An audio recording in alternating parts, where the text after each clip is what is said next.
takutnya itu mengalami pengulangan karena belajar sejarah peradaban Islam atau di aliyah itu sejarah kebudayaan Islam itu biasanya ada benang merah yang sama gitu.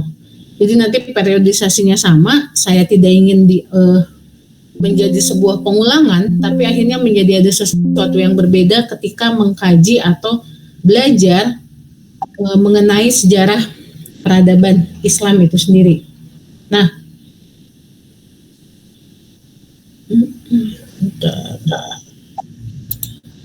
nanti saya share RPS-nya juga.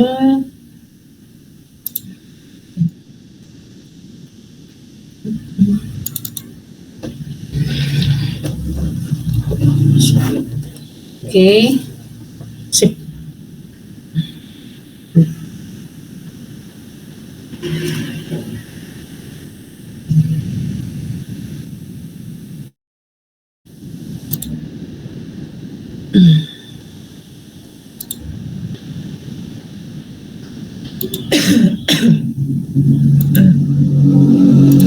Oke, saya akan mencoba dulu mengupas tentang ini dulu.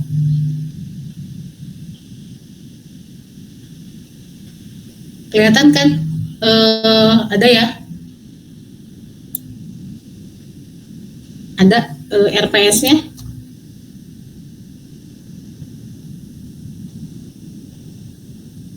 Halo, kelihatan kan? Ada RPS-nya. Oke. Sip. Nah, di pembelajaran mengenai peradaban Islam yang untuk di semester 2 ini, mata kuliah sejarah peradaban Islam itu kan mata kuliah dasar dari universitas gitu. Ini menjadi mata kuliah penanda bahwa ini yang akhirnya membedakan antara mungkin kampus universitas negeri yang notabene universitas negeri keagamaan atau yang misalnya non keagamaan gitu. Jadi ada mata kuliah sejarah peradaban Islam. Nah, di sejarah peradaban Islam ini kalian atau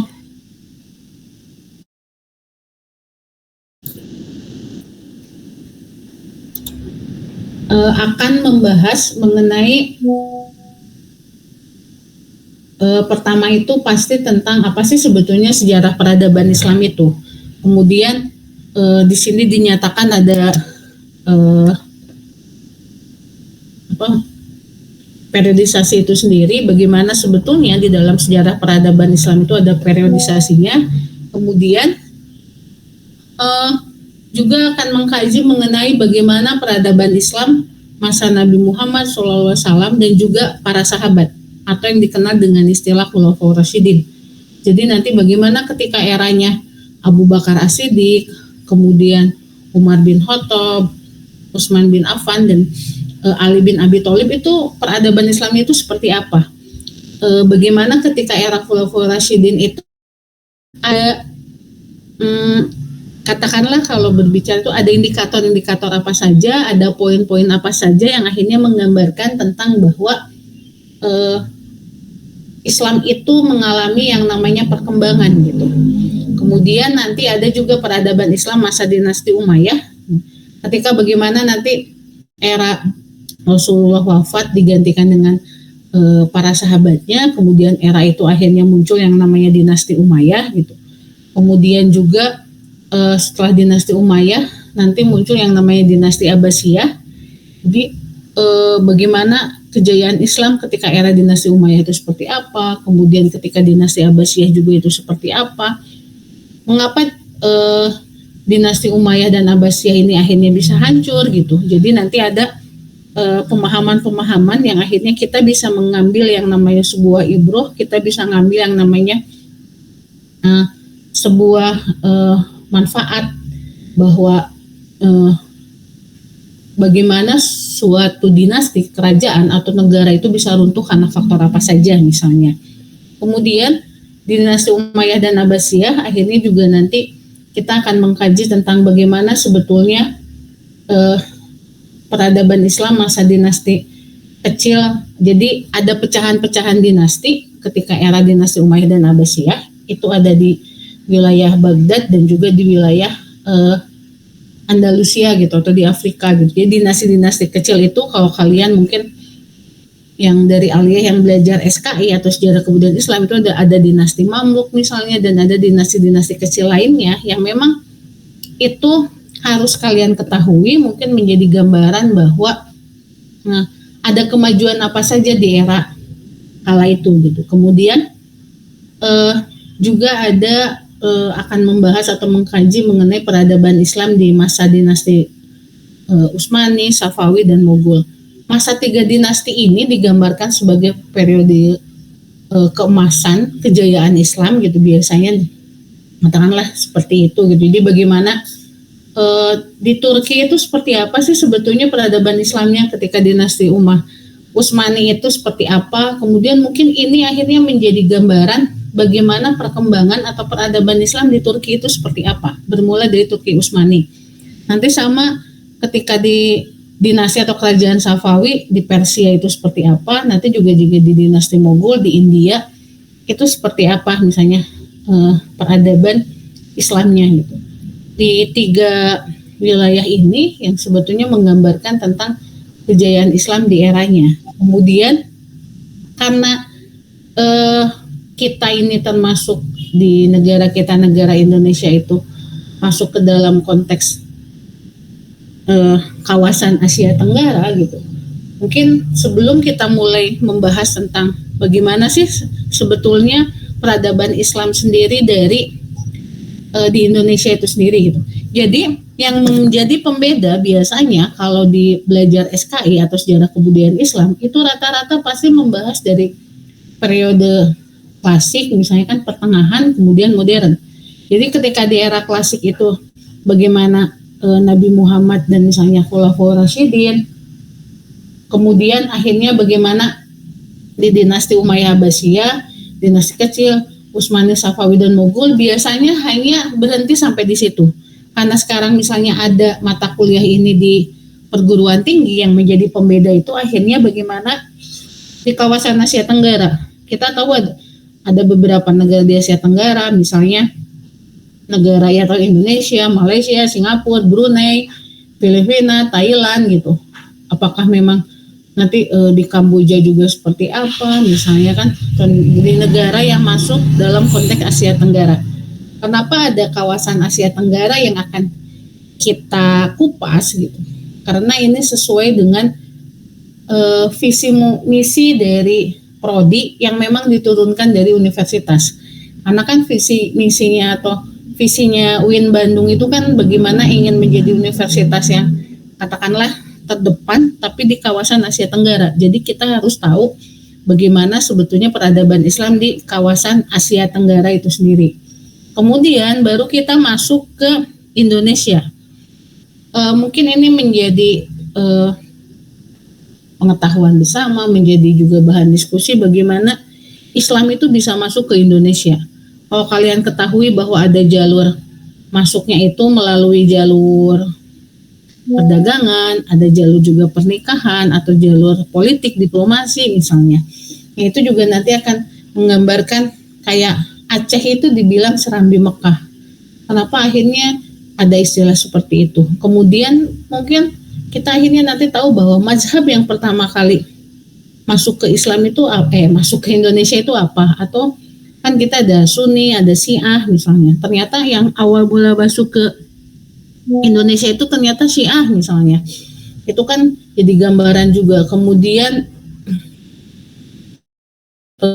setelah mengalami perkembangan, akhirnya banyak kerajaan-kerajaan yang tadinya bercoraknya Hindu akhirnya menjadi Islam. Kemudian dari istilah kerajaan menjadi kesultanan. Ada beberapa kesultanan yang masih ada sampai sekarang, misalnya Kesultanan kayak Ternate Tidore ada yang masih, atau Kesultanan Deli Serdang di Sumatera Utara di Medan itu masih ada gitu. Itu bagaimana sebetulnya akhirnya menjadi gambaran tentang bahwa Islam di Indonesia itu peradabannya seperti apa. Kemudian nanti kalau di era kemerdekaan, ketika di era kemerdekaan seperti apa sih sebetulnya Islam punya nilai apa gitu, akhirnya yang membantu pencetus kemerdekaan. Nanti juga kita nggak akan lepas dari eranya Orde Lama, Orde Baru, dan Reformasi. Mungkin kalian pernah mendengar tentang Piagam Madinah, itu ketika zamannya Rasul, tapi kita juga punya Piagam Jakarta gitu misalnya, itu apakah menjadi salah satu tonggak peradaban Islam di Indonesia atau bagaimana. Kemudian banyak sekali bermunculan pondok pesantren, banyak sekali bermunculan partai politik Islam gitu. Apakah itu akhirnya bisa digambarkan sebagai peradaban Islam di Indonesia gitu. Jadi nanti kita akan melihat bagaimana sih sebetulnya di era digital ini Islam berkembang di Indonesia itu seperti apa gitu. Jadi mungkin itu nanti jadi gambaran bahan diskusi kita bersama-sama gitu. Jadi nanti kalian diharapkan sudah kalian mungkin nanti buat berapa kelompok, akhirnya nanti buat presentasi, tapi itu baru di minggu ke-7 gitu. Jadi kita selama dari sekarang sampai nanti misalnya sebelum UTS misalnya tuh saya akan memberikan materi, tapi mungkin bisa jadi saya melakukan materinya presentasi atau nanti misalnya ada kuis yang harus kalian isi. Jadi nanti saya akan sharing ke kalian tentang buku SPI yang memang PDF ya, e-book gitu, untuk kalian baca, untuk kalian ketahui gitu. Nah nanti mungkin kalau misalnya nanti saya lihat apakah ada UTS atau tidak, kalaupun ada UTS itu waktunya akan sangat mundur sekali dibanding yang lain gitu. Karena direncanakan kalian baru di materi atau kajian 9 itu baru UTS. Jadi dari kajian 1 sampai 9 itu UTS itu di minggu mau ke 10 misalnya tuh. Jadi sebelum peradaban Islam di kawasan Asia Tenggara misalnya. Nah, tapi kalian mungkin membuat 8 kelompok. Kalian berapa orang ya jumlahnya? Lupa. 33 mahasiswa, Ibu. 33. Kalau 33 berarti kan hampir rata-rata misalnya 4 orang ya. Jadi ada 4 orang buat nanti misalnya mempresentasikan materi-materi itu dimulai dari poin atau materi atau kajian di ke-7 gitu. Jadi nanti kalian mulai gitu. Nah selama nanti dimulai dari minggu depan dan seterusnya, apalagi ini online, saya harapkan kalian nggak bisa di-announce, kemudian nanti mungkin di-announce kalian harus share atau kirim. Saya akan nyuruh kalian itu nge-review misalnya atau nge-resume yang memang sesuai dengan materi pembelajaran mata kuliah sejarah peradaban Islam gitu. Jadi apakah nanti kalian bikin semacam mind mapping atau mau bikin infografis misalnya gitu kan. Jadi pokoknya tiap pertemuan nanti ada tugas-tugas. Apakah nanti tugas-tugas ini akan diakumulasikan sebagai UTS atau bagaimana, nanti kita lihat ke depannya. Cuma kalau memang saya nggak masalah ya kalau nggak ada UTS, tapi pengganti nilai UTS itu ada nilai kalian mandiri dari awal sampai nanti ke waktu UTS gitu. Jadi tiap minggu tuh kalian ngasih review, ngasih resume, yang itu misalnya jadi nilai UTS kalian gitu. Jadi nanti kalian fokusnya pas di UAS. Saya udah ngebahas belum UTS sama UASnya? Kan kalian online juga ya ke minggu kemarin. UTS UAS udah belum?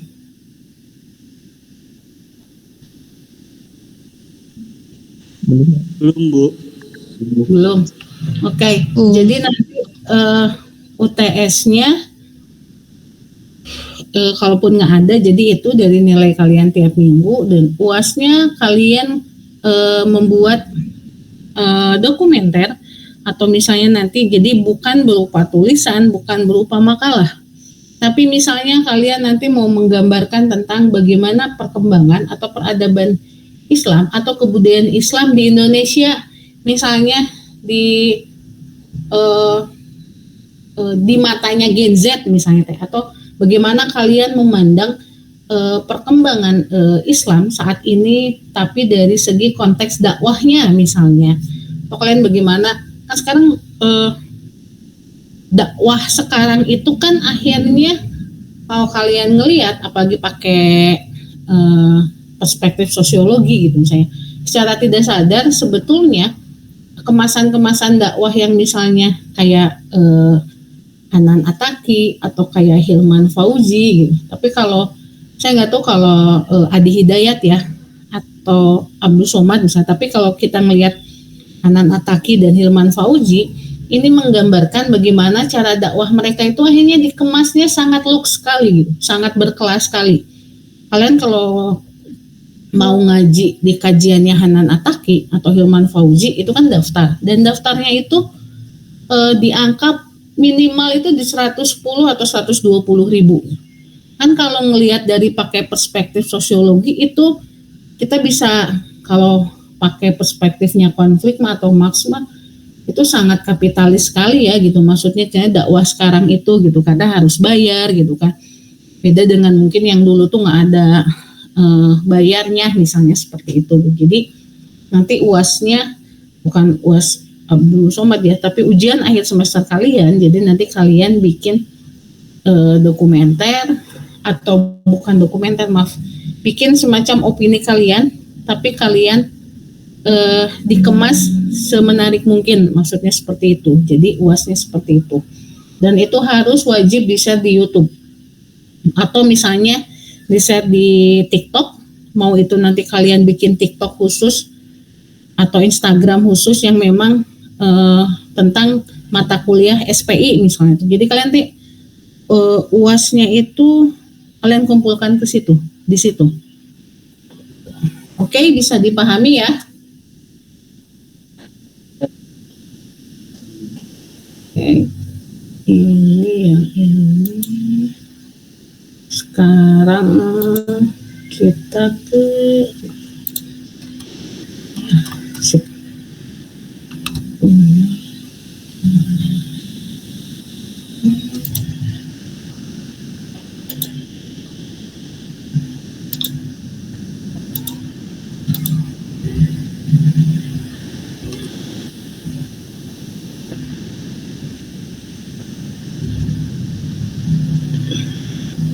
Oke, saya harapkan kalian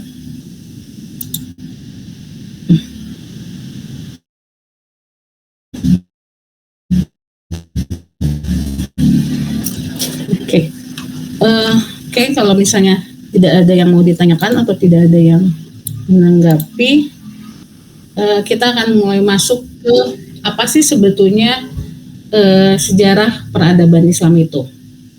Oke, saya random aja ya, nanti saya mau nanya gitu.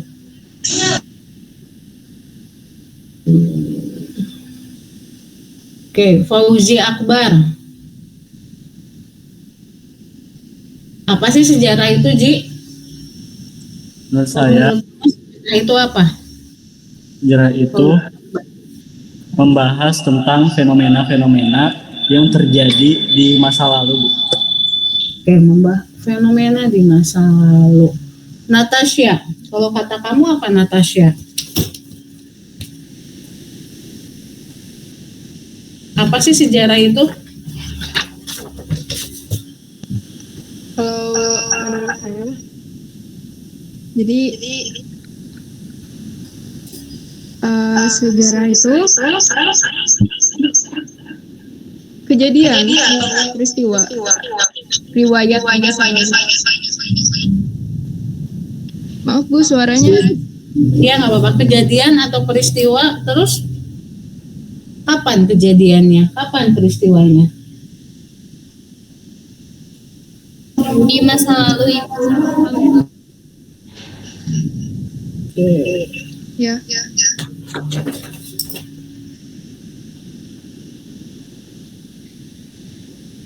Oke, mungkin Sabrina, Apa sih sejarah, atau kamu tahu nggak definisi sejarah itu apa?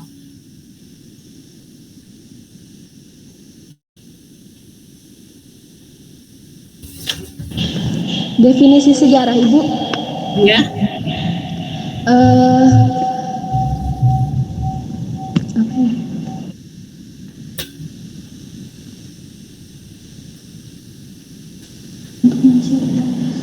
Suatu kajian yang menjelaskan tentang masa lampau atau masa lalu. apa yang dijelaskan di masa lalu itu apa?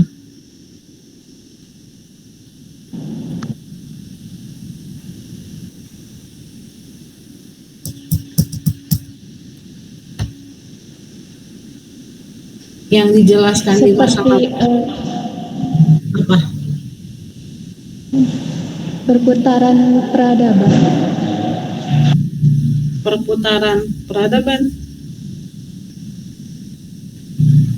Oke.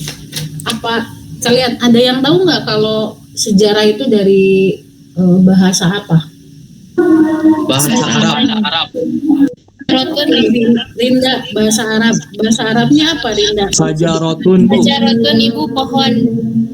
Pohon.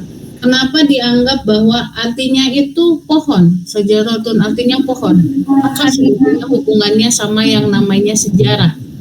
Karena seperti berasal dari akar, Ibu. Misalnya akarnya pada zaman dahulu tuh Islam misalkan waktu zaman Nabi terus berkembang menjadi batang, ibaratkan seperti itu, Ibu. Nanti muncul lagi misalkan masa tabiin, masa sahabat, terus ada lagi buahnya kayak gitu kayaknya, Ibu. Oke, terima kasih. Oke, iya. Sejarah itu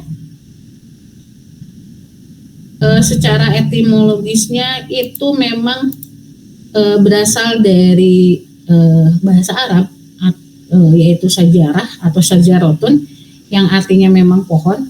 Di sini menggambarkan yang namanya pohon itu sebagai pohon kehidupan.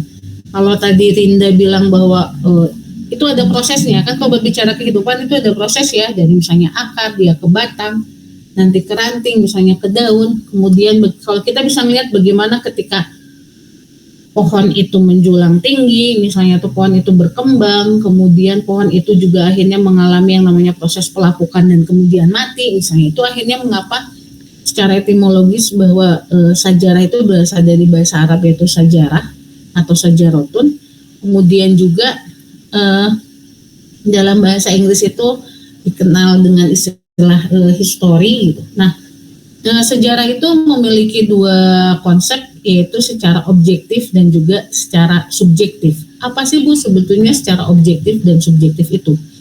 Bisa kalian baca sendiri dan dilihat bahwa secara objektif ini akhirnya menggambarkan kalau sejarah itu merupakan rangkaian peristiwa yang tersusun di masa lampau. Nah, rangkaian peristiwa ini yang akhirnya menggambarkan bahwa ada keseluruhan dari pengalaman manusia itu sendiri. Dikatakan akhirnya menjadi objektif gitu. Kemudian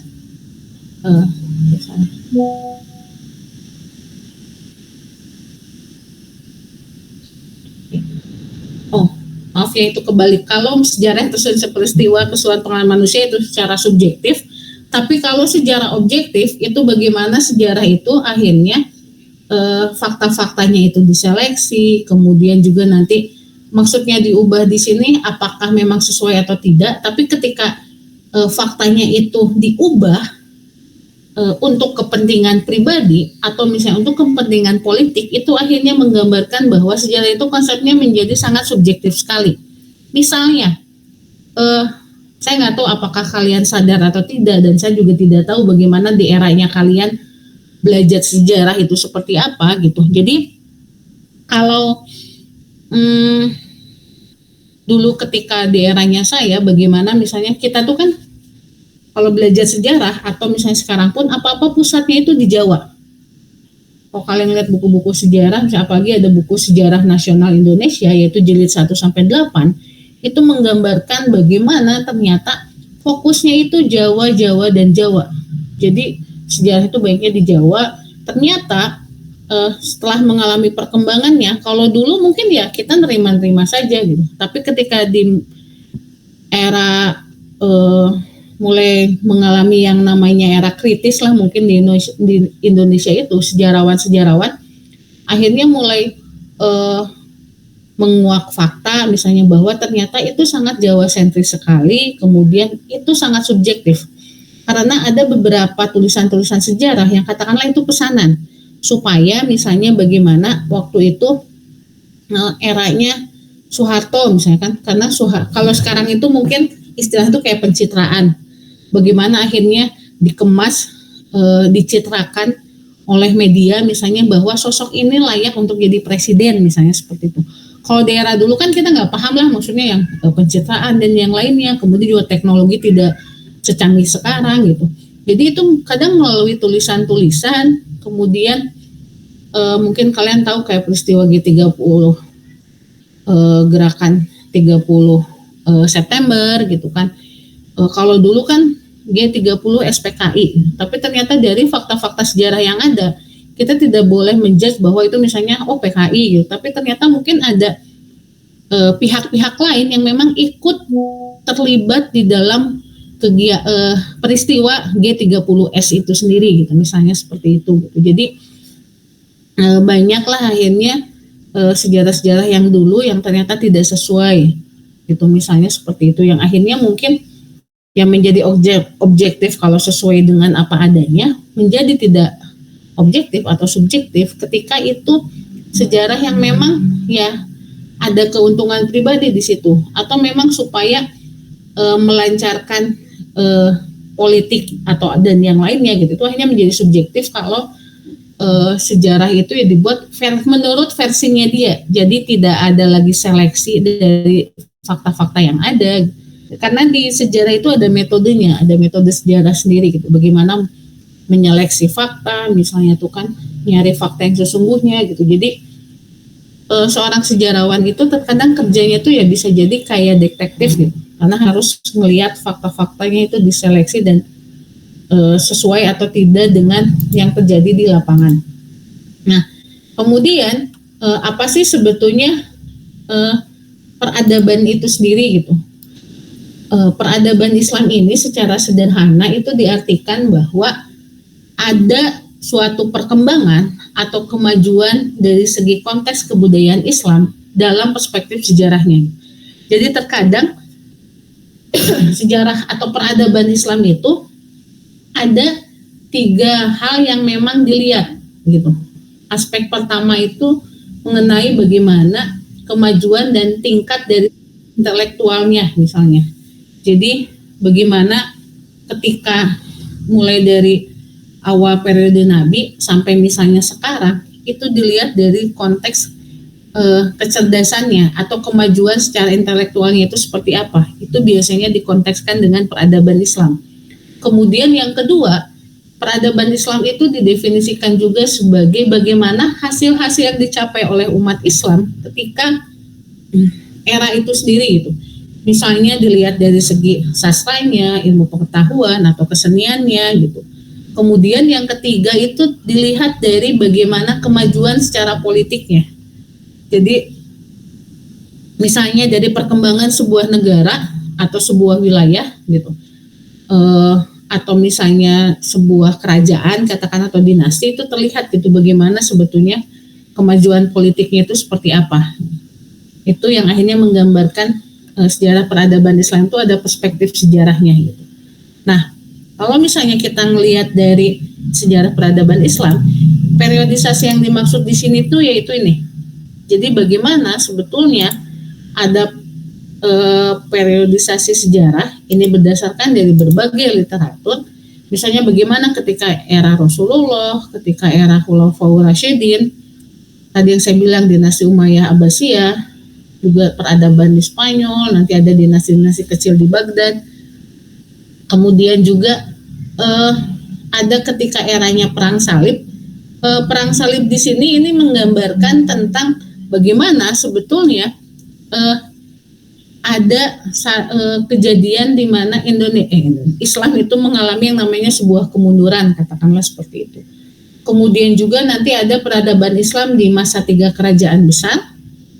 kemudian juga peradaban Islam secara modern, ini misalnya dilihat dari kawasan-kawasan. Kalau kalian pernah membaca buku atau pernah membaca sebuah artikel atau tulisan, itu biasanya suka ada kajian Timur Tengah, kajian Asia Selatan, Tengah atau Asia Tenggara misalnya yang konteksnya tentang Islam itu sendiri, gitu. Nah, kemudian di sini kita bisa melihat bagaimana dari sumber yang lain pula ini menggambarkan tentang sejarah dari Islam dan juga periodisasinya. Yang pertama yaitu periode klasik, itu sekitar tahun 650 sampai 1250 Masehi. Kemudian nanti ke periode pertengahan, bagaimana di tahun 1250 sampai 1800 Masehi. Ini menggambarkan bahwa periodisasi ya, maksudnya Islam, sejarah agama Islam dan peradabannya. Kemudian juga nanti masuk ke periode modern gitu. Jadi ada yang menggambarkan bahwa mulainya itu dari klasik, pertengahan, dan modern. Ada juga yang menggambarkan ketika masuk ke era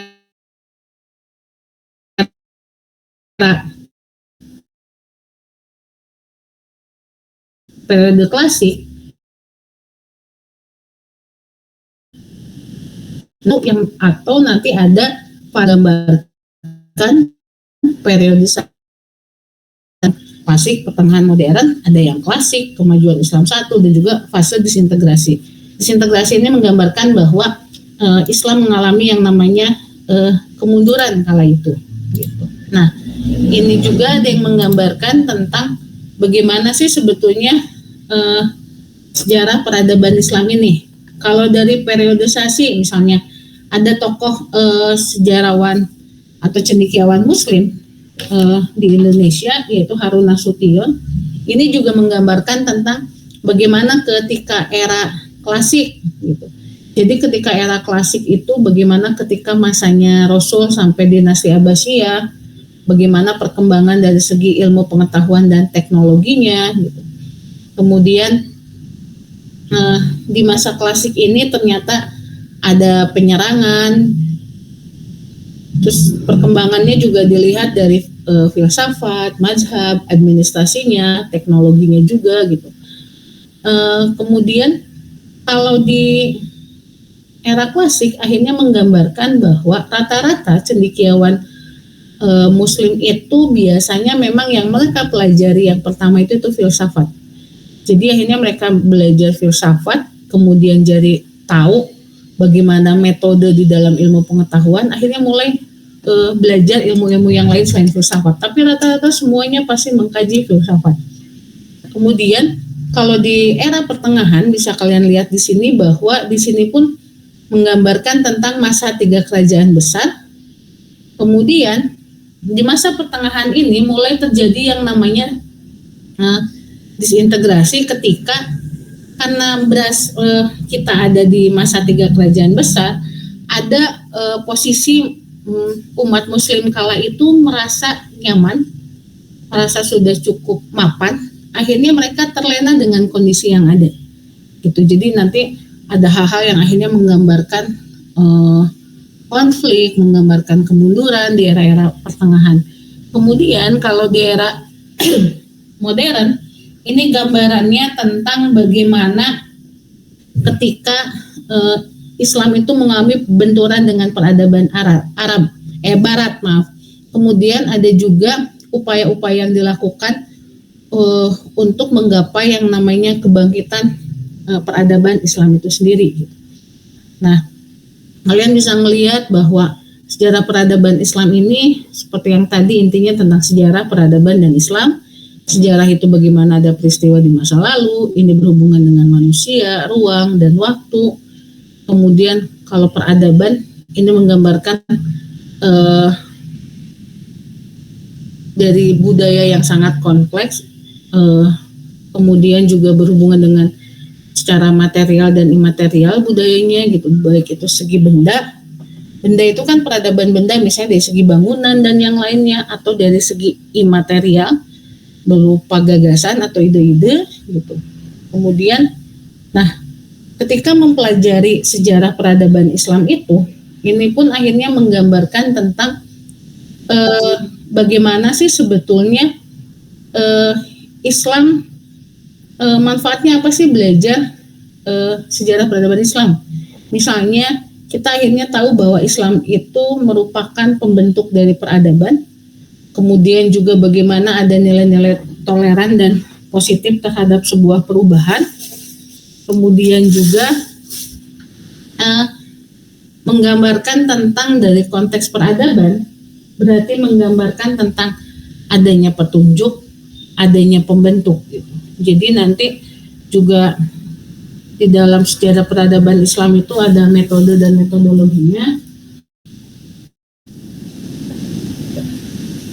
Ini ada tentang data sejarah, baik itu tulisan atau benda, atau misalnya di dalam ada ilmu bantu lainnya yang akhirnya memperkuat bagaimana sejarah peradaban Islam itu. Kemudian juga ruang lingkupnya. Di dalam sejarah peradaban Islam itu juga mengkaji ada politik, tentang sosial pendidikan, tentang ekonomi, atau misalnya tentang pertahanan, dan juga tentang pemikiran ideologi. Nah, mungkin ini yang akhirnya setelah tadi bahwa penting untuk mempelajari sejarah karena sesuai dengan yang sudah tertuang dalam Al-Quran, menggambarkan bahwa bisa kalian baca bahwa sesungguhnya pada kisah-kisah mereka itu terdapat pengajaran bagi orang-orang yang mempunyai akal. Al-Quran itu bukanlah cerita yang dibuat-buat, akan tetapi membenarkan kitab-kitab yang sebelumnya dan menjelaskan segala sesuatu sebagai pedoman dan rahmat bagi kaum yang beriman. Kemudian juga banyak sebetulnya ayat-ayat ataupun misalnya hadis dari Al-Quran yang akhirnya menggambarkan tentang urgensi atau manfaat belajar dari sejarah peradaban Islam itu sendiri gitu. Jadi kalian kalau misalnya belajar sejarah itu kan sebetulnya belajar tentang istilahnya itu jangan sampai kejadian di masa lalu itu yang memang istilahnya kejadiannya kurang baik gitu kan. Kan ibarat kata ambil manfaatnya, kalau yang positif dilakukan, kalau yang negatif sebisa mungkin diubah, misalnya seperti itu. Jadi belajar sejarah itu kan tadi bahwa sejarah itu tentang masa lalu, iya, tapi dari masa lalu itu akhirnya menjadi sebuah pembelajaran apa yang harus dikerjakan untuk masa sekarang atau masa yang akan datang. Kalau belajar sejarah itu belajar tentang masa lalu, belajar sosiologi itu belajar tentang masa kini dan masa yang akan datang. Sosiologi itu butuh sejarah. Sejarah itu perlu teori-teori yang ada di sosiologi gitu. Jadi kalian ingin membahas, kita berbicara tentang perubahan sosial misalnya di sosiologi, itu kan nggak akan lepas dari historisnya, sejarahnya. Bagaimana sih masyarakat itu berkembang, ada hal-hal apa saja sih sebetulnya yang berubah gitu. Nah itu kan bisa dipenuhi oleh data-data atau misalnya tentang sejarah, misalnya seperti itu.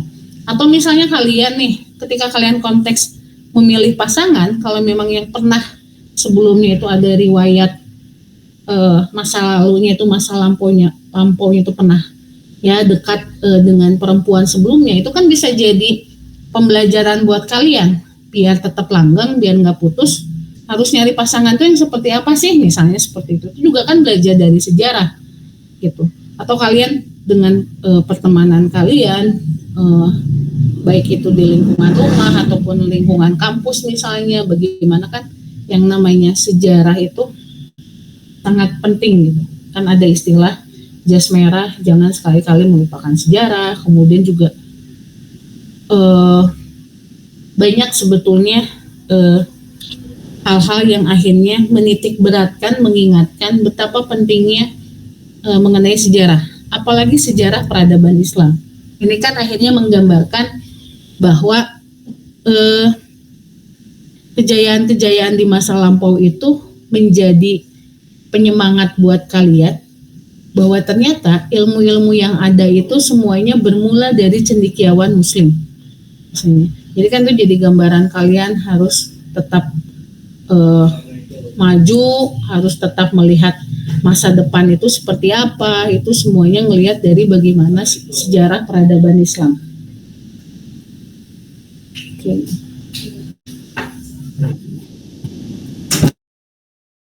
Bentar ya, saya ada tamu dulu sebentar. Iya Bu, nggak apa-apa.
Oke, jadi gitu. Jadi penting sekali belajar sejarah gitu.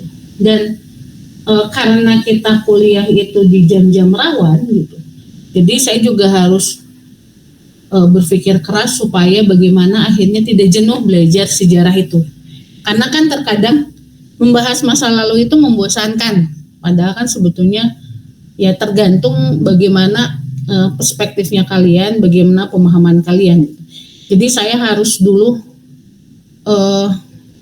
mengubah cara pandang kalian. Kalau misalnya ada yang menganggap bahwa belajar sejarah itu membosankan, apalagi sejarah peradaban Islam. Biasanya kan terkadang di usia-usia kalian, apalagi di era-era kayak gini tuh, ketika membahas tentang kata Islam itu menjadi sesuatu yang mungkin bisa jadi yang tabu untuk dibahas, atau misalnya apalah gitu ngomongin Islam misalnya seperti itu ya gitu, maksudnya ini realitas yang ada aja gitu. Jadi mudah-mudahan apalagi ini online ya gitu, maksudnya kita ada beberapa pertemuan yang akhirnya online. Saya mudah-mudahan kalian tidak mengalami yang namanya sebuah kejenuhan. Nanti saya juga bakal misalnya kalian saya suruh buat nonton dokumenter, nanti kalian kita sering diskusi berdasarkan dokumenter itu bagaimana, atau misalnya kita belajar sejarah dari film. Kan film juga bisa, kan film itu catatan sejarah ya gitu, misalnya tuh kita bisa berangkat dari ngebahas diskusi tentang film-film yang memang ada temanya atau kajiannya, topiknya, atau film itu yang memang ada hubungannya dengan peradaban Islam. Kalau dulu saya ngajar sejarah itu biasanya memang sambil nonton di kelas gitu. Jadi nonton, itu tahun 2012 ingat saya, tahun 2012 nonton, terus ya santai aja, bisa sambil ngemil, sambil makan gitu. Kadang nonton dokumenter, atau dulu itu akhirnya ada film-film yang memang menggambarkan tentang peradaban Islam. Dulu itu ada film Tanda Tanya, saya lupa lagi apakah iya gitu, Tanda Tanya, yang memang itu menggambarkan tentang Islam, atau juga tentang santri misalnya. Terus ada dulu tuh film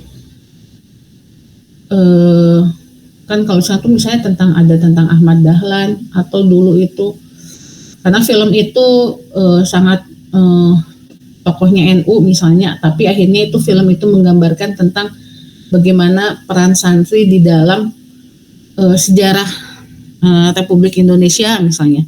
Jadi akhirnya saya membuat nyuruh mereka itu UASnya itu mereka nonton ke bioskop, terus UASnya itu cuma ngelampirin tiket bioskop gitu. Oh ini berarti udah nonton gitu, karena ya itu tadi gitu, karena belajar sejarah itu memang berpacu dengan bagaimana mengemasnya itu dengan supaya lebih tertarik gitu. Sebetulnya sih kan semua mata kuliah ya, tapi kan karena itu tadi gitu, belajar sejarah itu seperti hal yang kayak nggak ada tantangannya misalnya seperti itu. Apalagi kalian kan di semester 2 itu mata kuliahnya masih sangat mata kuliah yang banyak mata kuliah universitas lah gitu maksudnya kan. Apalagi sebelum belajar sejarah SPI kalian belajar apa hadis? Ulumul hadis ya belajar sama Bu Dede kan ya? Iya Ibu sama Bu Dede.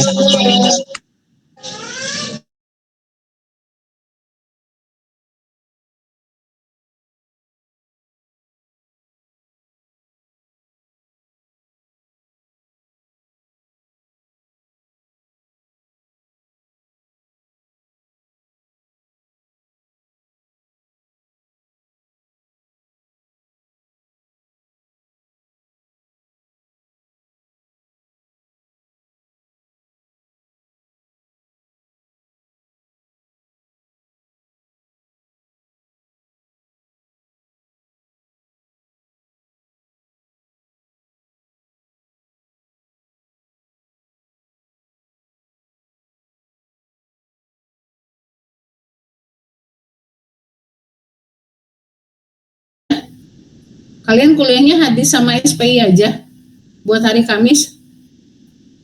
Sama akhlak Ibu. Akhlak setelah ini kalian belajar akhlak? Tadi pagi jam 8.40. Wah benar, berarti hari Kamis itu kalian sangat islami sekali ya, pagi-pagi disuruh berakhlak, kemudian setelah berakhlak itu tahu hadisnya itu seperti apa, kemudian udah belajar hadis juga makin ditekankan tentang peradaban Islam itu seperti apa gitu. Nanti kalau yang suka yasinan, malamnya juga yasinan, itu kan malam Jumat kalian sangat luar biasa sekali hari Kamis kelas D ini gitu kan. Kelas D ya kan. Kelas D ini saya kebayang 3 mata kuliah dan mata kuliahnya itu sangat Islam banget gitu maksudnya kan. Bayang mata kuliah universitas gitu. Jadi saya nggak tahu kalau dulu itu belajar akhlak itu wajib pakai rok. Saya nggak tahu kalau sekarang ya. Gitu. Kalau dulu di UIN tuh di beberapa fakultas kalau mau belajar akidah akhlak atau akhlak itu mahasiswinya wajib pakai rok. Terkadang ketika belajar akhlak pakai rok, mahasiswinya beres belajar akhlak pada diganti jadi celana jadi biasa lagi gitu. Jadi kan gitu loh, karena gambarannya mungkin ya beda-beda kan, maksudnya menggambarkan bagi betul berat sekali belajar akhlak. Atau bisa jadi kalian kan ketika belajar sejarah peradaban Islam ini menggambarkan juga akhlak-akhlak seperti apa gitu, atau misalnya nanti pun di hadis pun ada penguatnya ketika berbicara Islam itu mengalami sebuah kemunduran, salah satunya karena masalah akhlak. Oh, akhlak pemimpinnya itu juga diperkuat sama hadis kan, berarti 3 mata kuliah ini sangat relate sekali, sangat berhubungan gitu maksudnya. Atau tentang bahwa apalagi nanti kalian di masa 3 kerajaan besar itu Turki, Utsmani, Safawi dan Mogol itu ada benang merahnya, ada kesimpulan bahwa harta, tahta dan wanita itu akhirnya menjadi perusak sebuah negara gitu. Itu mungkin nanti ada bagaimana kajian hadisnya, kenapa harta, tahta dan wanita itu menjadi perusak negara. Maka berhubungan dengan akhlak-akhlak, misalnya itu perempuan itu misalnya akhlaknya bagaimana gitu. Itu ini sekali itu gambarannya gitu. Jadi benang merahnya 3 kerajaan itu mengalami kemunduran Salah satunya karena salah tiganya itu ya ada tahta, harta dan wanita. Kan kalau sekarang mah aku sih harta, tahta, Raisa gitu kan. Itu zaman-zamannya saya kan gitu. Itu mungkin sampai sini dulu. Ada yang mau ditanyakan?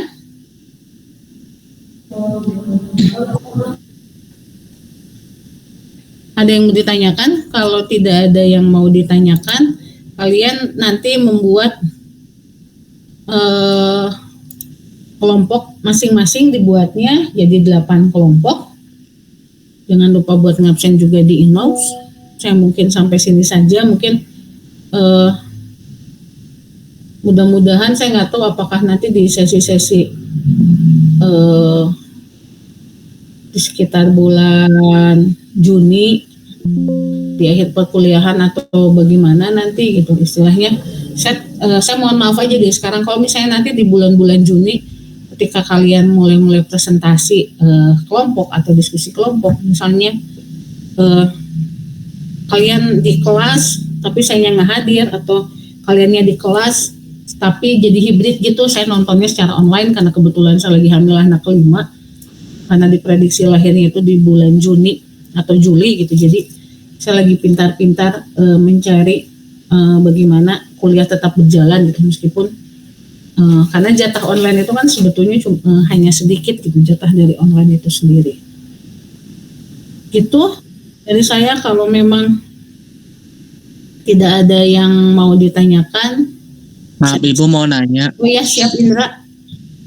Untuk presentasinya dimulai tanggal berapa ya Ibu? Nanti masih jauh pertemuan berapa tadi tuh? 7 atau 8 ya? 7 Bu tadi. 7. Di pertemuan 7 enggak. Jadi mungkin kalau misalnya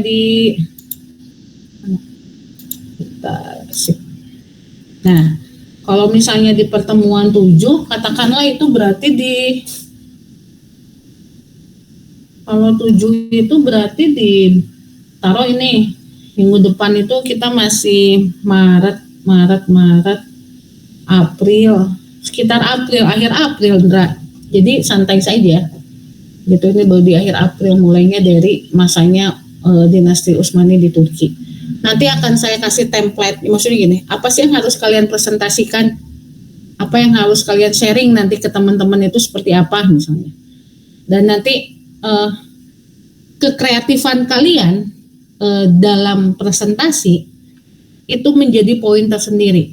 Jadi misalnya nanti ada kelompok yang mau presentasinya mau pakai apalah, mau malah dijadikan kalau dulu tuh bukan dulu. Saya kalau ngajar misalnya nggak selalu presentasi, misalnya ada yang jadi dikemas dalam konteks family 100. Terus sekarang kan lagi booming arisan nih. Nah, itu akhirnya dibikinnya itu ya format kuis, tapi materinya tentang itu gitu.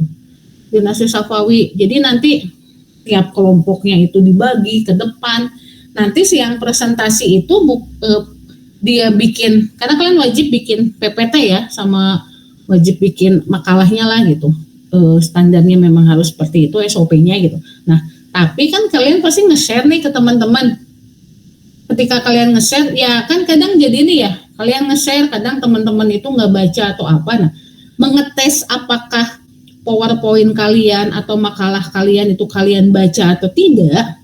Kalian kalau formatnya misalnya kuis atau formatnya mau itu bermain peran misalnya, itu kan kalian udah nge-share nih materinya ini gitu. Jadi nanti kalian evaluasi, kalian tes, udah paham nggak sih teman-teman kalian misalnya pakai format kuis atau bermain peran, mau menggambarkan tentang bagaimana ketika era dinasti Safawi itu perkembangannya itu seperti apa, atau mau pakai dokumenter, nanti baru ada kuis itu.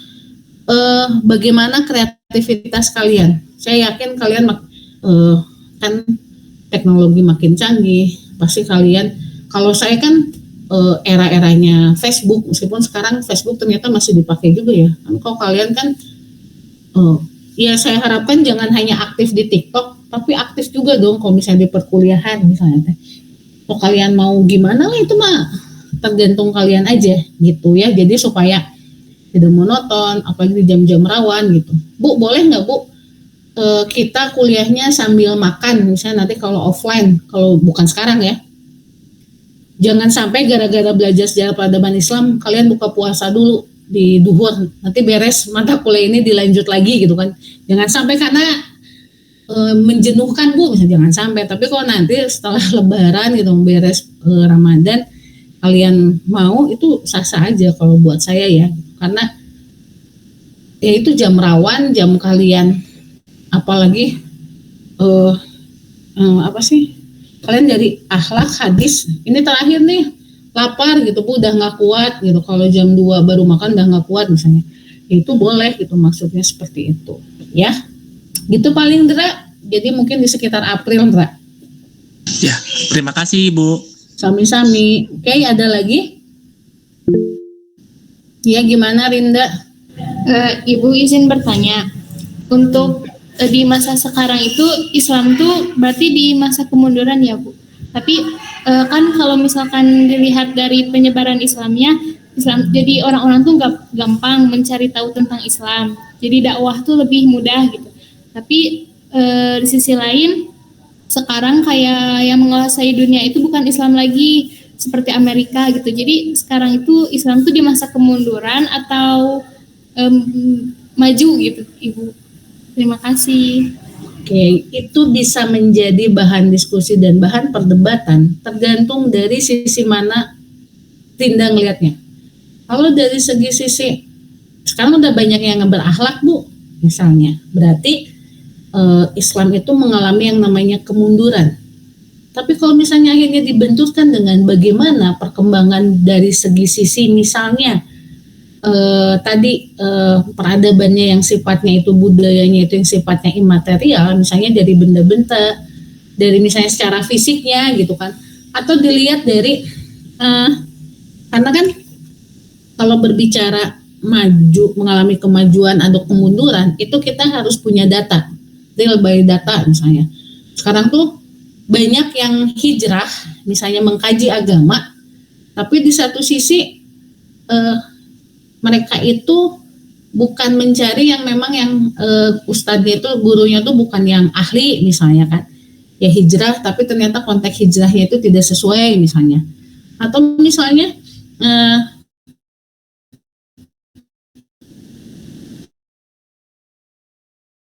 bisa kita lihat kalau dari angka banyak yang hijrah, kemudian banyak juga di satu sisi sekarang yang masuk Islam, itu juga bisa dikategorikan Islam itu mengalami kemajuan, perkembangan. Dilihat dari apa? Dari segi konteks jumlah umatnya misalnya.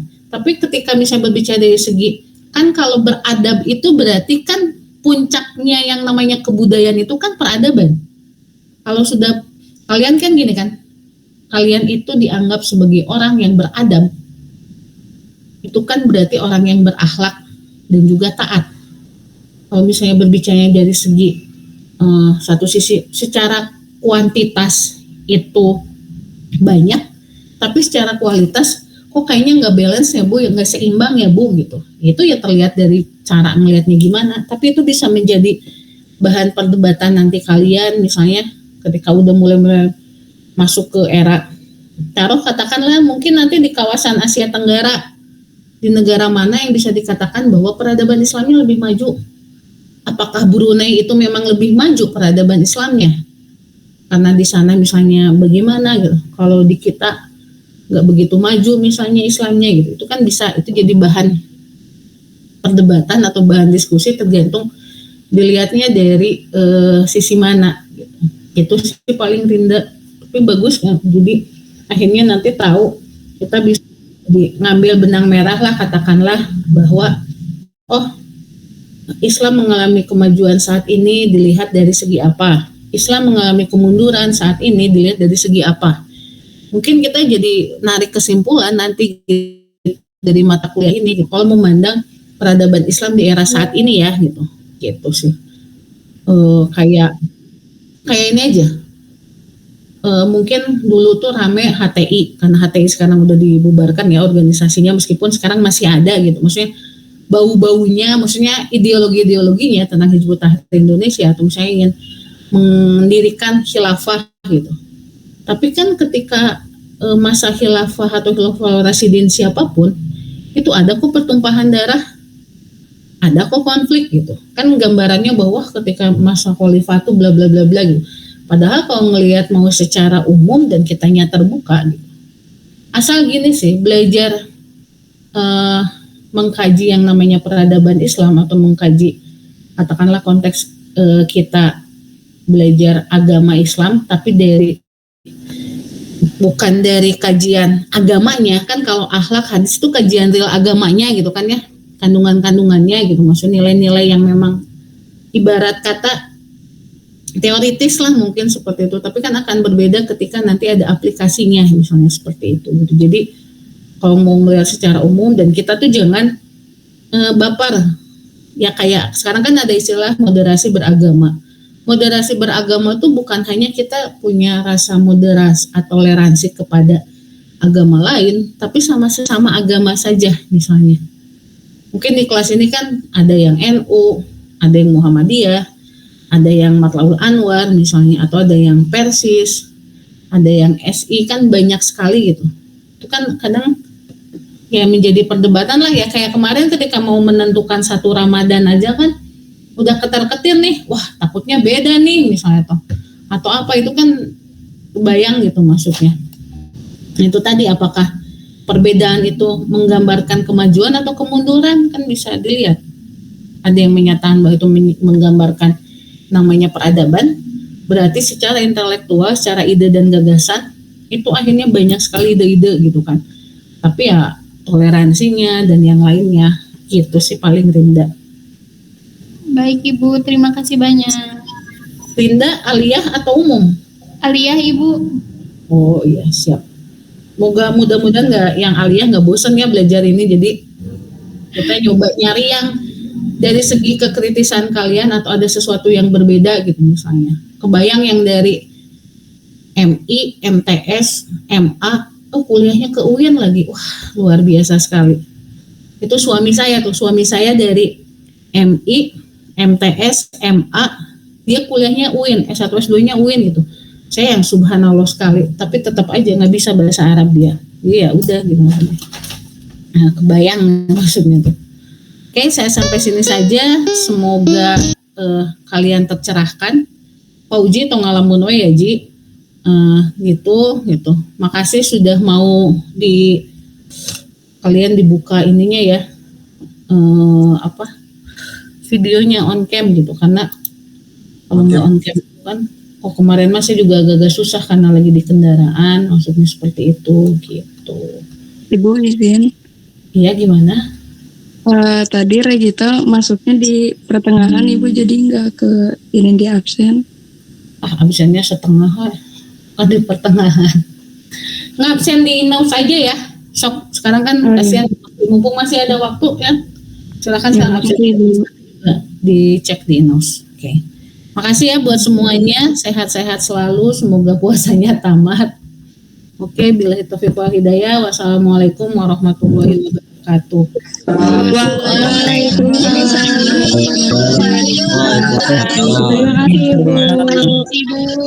Terima kasih ya. Sehat-sehat Bu Mil. Love you Ibu. Ya, sama-sama, makasih.